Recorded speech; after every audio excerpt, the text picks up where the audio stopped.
Hello guys, जैसे कि मैंने पिछले व्लॉग में बताया था कि मैं छुट्टी लेकर अपने घर पर आई हूँ क्योंकि मैं दर्शन करने के लिए वेलांकनी जा रही हूँ। घर पर आके मैंने सब लोगों की पैकिंग की क्योंकि रात को ना हम लोगों की 11 बजे की ट्रेन थी। हम लोग 1-1.5 घंटा पहले ही पहुंच गए, तो भाई बिल्कुल भी रिस्क नहीं लेने का है अभी। तो हम लोग पहुंचते ही सबसे पहले हम लोग जगह देखी कहाँ बैठना कहाँ नहीं बैठना है, क्योंकि 11 बजने में भी काफ़ी सारा टाइम था ना, इसलिए।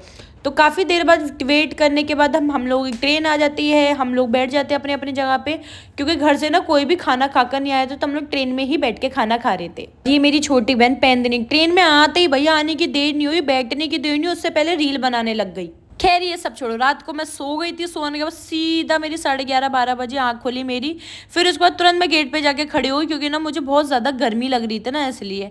फिर क्या दिन में हम लोगों ने खाना वाना ऑर्डर करा, फिर खाना पीना खाने के बाद हम लोग लेट गए थोड़ी देर, क्योंकि हम लोगों का 2 दिन का सफर है ना, इसलिए। और आप लोग शाम का मौसम देख ही सकते हो, क्या गजब हो रहा है भाई, क्या गजब। पूरा दिन हम लोग ट्रेन में बैठे बैठे बोर हो गए थे, और आप लोग मेरे घर वालों को देख ही सकते हो भाई, ये लोग कैसे लूडो खेल रहे हैं, मतलब क्या जुगाड़ बना के खेल रहे हैं भाई, क्योंकि हम लोगों को पूरा दिन ऐसे बीत गया, टाइम पास किसी का भी नहीं हो रहा था, तो सोचा इन लोगों ने क्या लूडो ही खेल लेते हैं।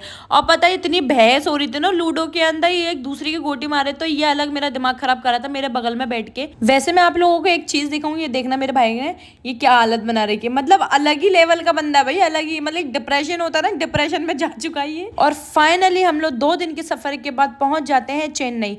वहां से उतरते ही सबसे पहले हम लोगों ने ऑटो बुक करा, उसके बाद हम लोग होटल पहुंच गए।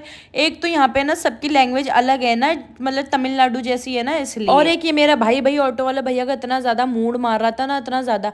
तो फाइनली हम लोग पहुंच जाते हैं होटल। यहाँ के होटल आप लोग देख सकते हो, मुझे बिल्कुल भी पसंद नहीं आते, एक तो इतना ज्यादा महंगा लिटरली। फिर हम लोगों ने 2 रूम लिए थे। खैर ये सब छोड़ो, फिर हम लोग नहा धो के रेडी वेडी होके हम लोग निकल जाते सुबह नाश्ते के लिए, क्योंकि हम लोगों को ना बहुत ज्यादा भूख लग रही थी, इसलिए। और यहाँ पे आगे पता चला कि यहाँ पे क्या क्या मिलता है, इडली सांभर डोसा उत्पम चीला वीला, ये जो भी है साउथ इंडियन चीज़ें यही मिलती है, और उसके अलावा कुछ भी नहीं मिलता।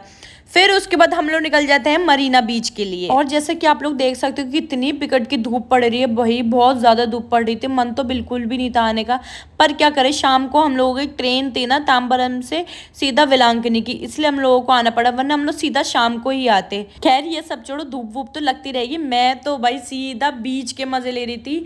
मैंने तो बहुत सारे फोटो वीडियो खूब सारी खिंचवाए यार, अब क्या पता चले कब आना हो कब नहीं आना हो, घंटा कुछ पता चल रहा है। फिर मैंने फोटो वोटो खिंचवाने के बाद सीधा मैं तो पानी के अंदर घुस गई थी भाई नहाने के लिए, मैं ज्यादा आगे नहीं गई, क्या पता चले इन लहरों के साथ मैं भी निकलती चलूं। और भाई मेरी छोटी वाली बहन को तो इतना ज्यादा डर लग रहा था कि वो तो गई ही नहीं बिल्कुल भी। तो आज के लिए इतने ही काफी, मिलते हैं वेलांकनी वाले व्लॉग में।